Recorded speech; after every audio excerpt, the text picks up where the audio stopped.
My husband turned against me, my children, everybody, my friends, nobody was standing with me but God. And I didn't know God had loved me this way.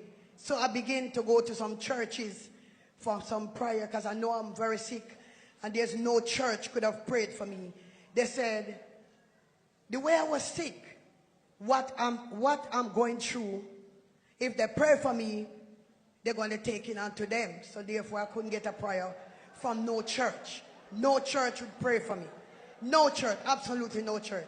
So I leave church and I begin to go to this man, this woman, that man, that woman, and I begin to go very wide. People can beg for me.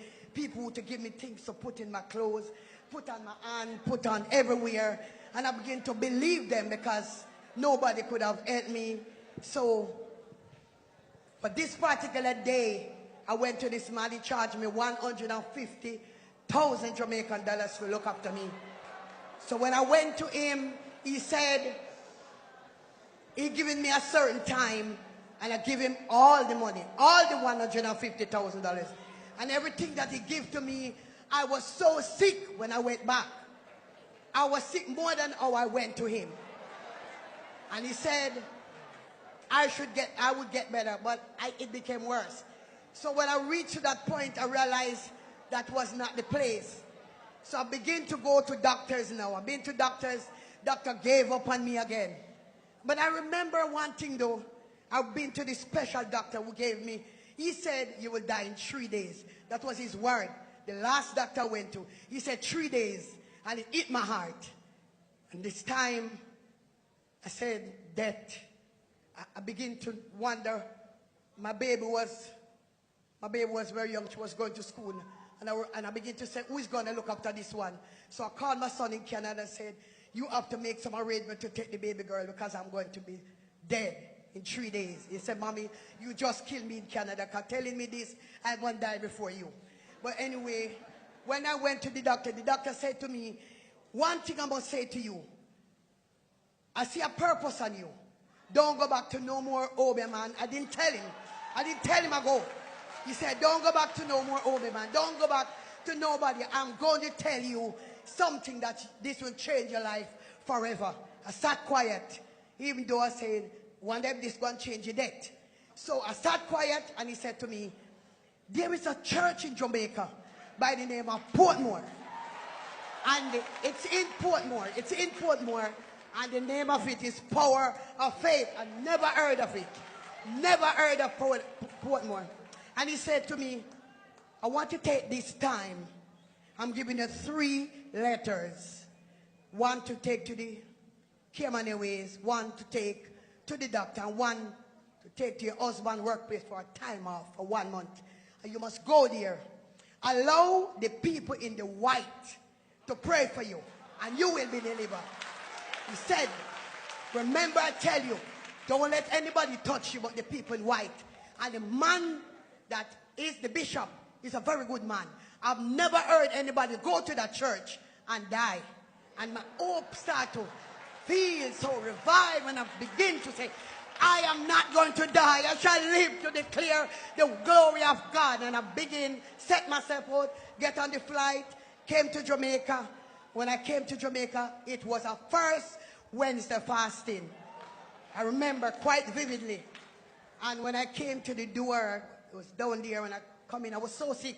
And I was bending down. I was holding on. And Minister Petrova Davis was on there. She was right here. She was declaring something. And she's a worshiper. And when I heard it, she was a worshiper. She was worshiping. The whole church was on fire. And I began to feel something burning. I began to feel something burning inside of me. I began to feel something burning. I began to feel fire. I began to feel fire. I began to feel fire. I began to feel fire. And I know that's not how I came. And I know that there's something began to take place into my body. And she said, you are not a chicken, but you're an eagle. I want you to soar. Something is going to happen for you. Something is going to change. Believe God. Take your miracle. Take your breakthrough. And that was when I get strength. And that was when I never came up here for the prayer. Nobody laid their hand on me. Nobody laid their hand on me the day when I came. Afterwards, I got the prayer, but nobody. That day, I knew something happened for me. I know that deliverance came. And I want to tell you that when the doctor gave me 3 days, my husband made my funeral arrangement. It was $9,368 for my funeral arrangement in Cayman.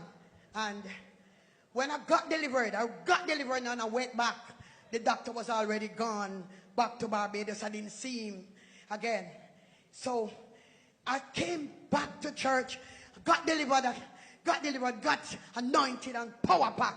So I said, I'm going back to the man for the 150,000. Because I did for this deliverance. Didn't cost me any money. Didn't cost me any fear. And I went back to that place. And I said, in the name of Jesus Christ of Nazareth, I come home and I come dangerous. I want back the 150,000. I went to a church and it didn't cost me any money. And I walking in power. I walking in deliverance. I need back the money. I need it back. Right now. Right now. Right now.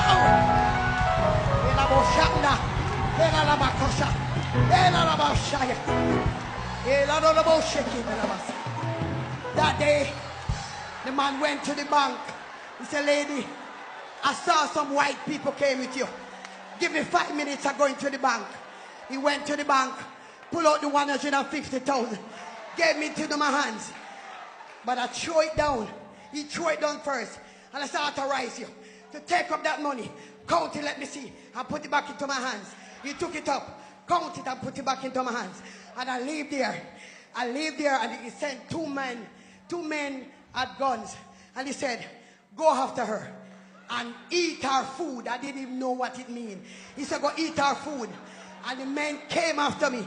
And when they came after me, they said, lady, he said, we should kill you and take the money. But give me they said, give me $8,000 to go buy food. We're hungry. I dropped the bag. And I said, take out $8,000 and give me. They take out $8,000 and give me back the bag. And I went on my way. Me and my husband went. And when we went, I couldn't find him. He said, somebody have to tell the tales he couldn't come with me. He didn't want two of us to die at the same time. For that result, my husband leave. When I got delivered, my husband leave and went to Canada. He stayed here for 5 years. After 2 years, I didn't hear from him.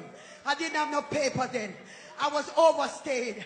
They want to kick me off Grand Cayman Island and send me home. Nothing was recorded for me because he has the paper. He's a Caymanian.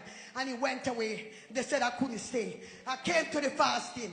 And when I went back, they said, miss, bring every papers. We're going to give you your papers. We're going to give you your papers. When I went back, I called my husband.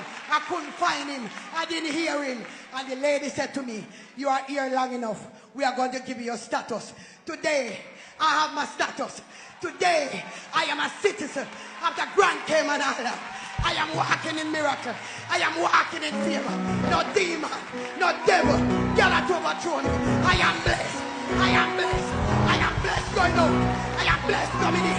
God bless. God bless. A man over there. And I said, it's time to bring him home. I said it was time after 5 years. Evangelist Brown is a witness. I said after 5 years, it's time to bring him on and let him see what the Lord is doing. I called him. He didn't answer me. One particular Wednesday, I came to the fasting, and when I went back, I planted a seed. I said my husband must come home.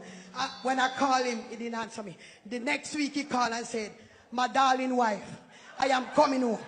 5 years. I am coming home. He's home. He's home. Don't want to go back. He's afraid to go back. And to God be the glory. Great things he has done. Everyone stand to your feet and just give God a worship. That's a testimony. When we ask for testimony, that's what we are talking about. We overcome by the blood of the Lamb and by the words of our testimony. Give God the glory.